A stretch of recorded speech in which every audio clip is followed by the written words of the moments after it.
શ્રી ગણેશાય નમઃ. જય શ્રી કૃષ્ણ મિત્રો. ધાર્મિક ગુજરાતી વાર્તા ચેનલમાં ફરી એકવાર તમારું હાર્દિક સ્વાગત છે. આજની એક રોચક કથા છે શંકર ભગવાન અને 3 ડોશીઓની.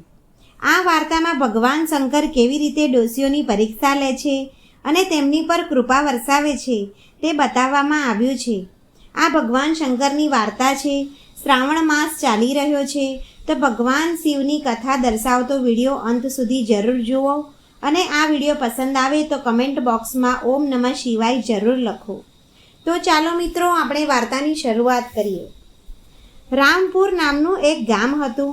લીલાવતી નામની એક ડોસી રહેતી હતી. તે ભગવાન શિવની પરમ ભક્ત હતી.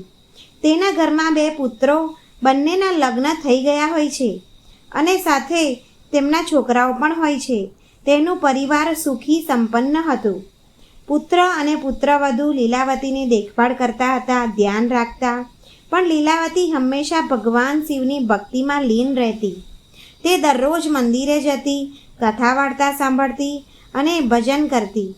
એક દિવસ તેના નાના પુત્રએ કહ્યું કે માં, તું ભગવાન શિવની આટલી બધી પૂજા કરો છો, ભક્તિ કરો છો અને ભગવાનના આશીર્વાદ પણ તારા પર છે. તેમની કૃપાથી આપણી પાસે બધું જ છે, તો પણ તું પૂજા પાઠમાં કેવી લાગેલી હોય છે? લીલાવતીએ કહ્યું કે હવે તો મને બસ ફક્ત એક જ આશા છે કે ભગવાન શિવ મને દર્શન આપી દે.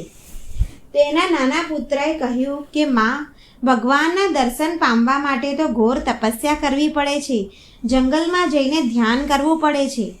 લીલાવતીએ કહ્યું કે હા બેટા, તું ઠીક કહે છે.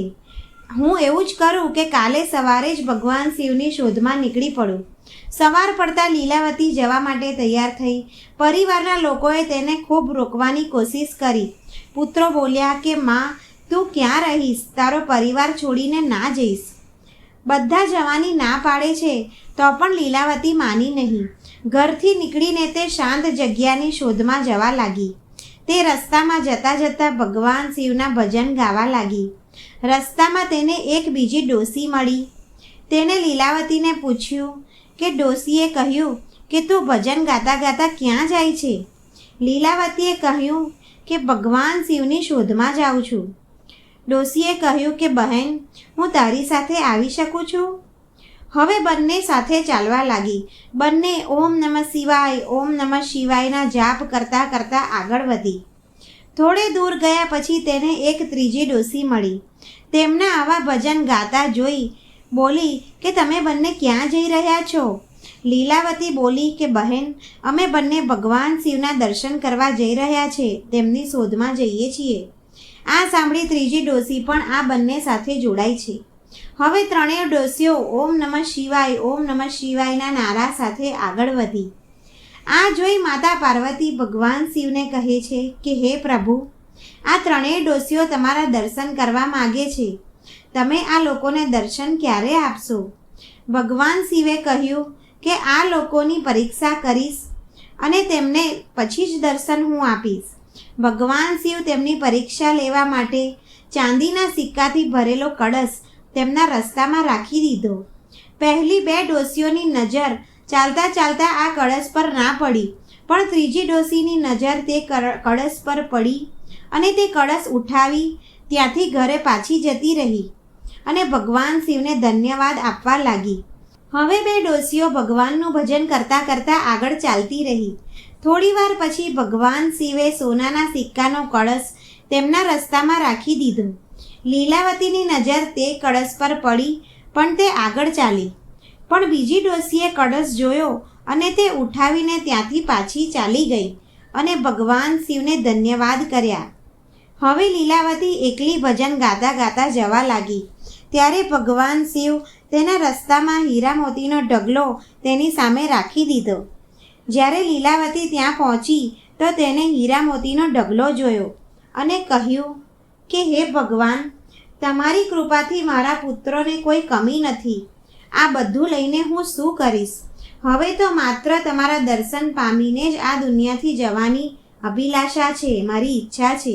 તમારા દર્શન જ મને કરવા છે. આ વિચારીને ત્યાંથી ભગવાનનું નામ લઈને આગળ ચાલી. તેને માત્ર ભગવાન શિવના દર્શન જ કરવાના હતા. આ જોઈને ભગવાન શિવ બોલ્યા કે આ પરીક્ષામાં પણ લીલાવતી પાસ થઈ ગઈ. હવે બસ એક પરીક્ષા બાકી છે. રસ્તામાં લીલાવતીની સામે અનેક પરેશાનીઓ આવી. ક્યારેક ખૂબ ઠંડી વધી એટલામાં તો ઘણો લગાતાર વરસાદ પડ્યો, તો પણ લીલાવતી ઓમ નમઃ શિવાય, ઓમ નમઃ શિવાયના નારા લગાવતી આગળ ચાલ્યા કરી. ધોધમાર વરસાદમાં પણ તે આગળ વધી, પણ ભગવાનના દર્શન પામવાને કારણે તેના પર કોઈ અસર ન થઈ. પછી તે જંગલમાં પહોંચી એક ઝાડ નીચે બેસી ગઈ અને ભગવાનના જાપ કરતી રહી. ત્યારે માતા પાર્વતી ભગવાન શિવને કહે છે કે પ્રભુ, તમે હવે કેટલી પરીક્ષા લેશો? હવે તો તમારે દર્શન આપી દેવા જોઈએ. ભગવાન શિવ બોલ્યા કે હા પાર્વતીજી, તમે સત્ય કહો છો. ભગવાન શિવ તે ડોશીની સામે પ્રગટ થયા અને બોલ્યા કે તમારી આંખો ખોલો લીલાવતી, હું તમારી અખંડ ભક્તિથી પ્રસન્ન થયો છું. તમે દરેક પરીક્ષામાં સફળ થયા છો. તમને શું વરદાન જોઈએ છે તમે માગો, તમને જે જોઈશે એ હું વરદાન આપીશ. તો લીલાવતીએ કહ્યું કે મને તમારા દર્શન મળી ગયા, બીજું મને શું જોઈએ? હું આ જીવનમાંથી મુક્ત થવા માગું છું. તમારા દર્શન માત્રથી મને બધું મળી ગયું છે. તે ભગવાન શિવને નમન કરે છે અને થોડી વારમાં તેના પ્રાણ નીકળી જાય છે. ભગવાન શિવના આશીર્વાદથી લીલાવતીને સ્વર્ગની પ્રાપ્તિ થાય છે. આવી રીતે લીલાવતીને ભગવાન શિવના દર્શન થાય છે અને તેમની કૃપા પ્રાપ્ત થાય છે. લીલાવતીએ દ્રઢ સંકલ્પ સાથે ભગવાન શિવની આરાધના કરી તો તેને અવશ્ય ભગવાન શિવના દર્શન થયા.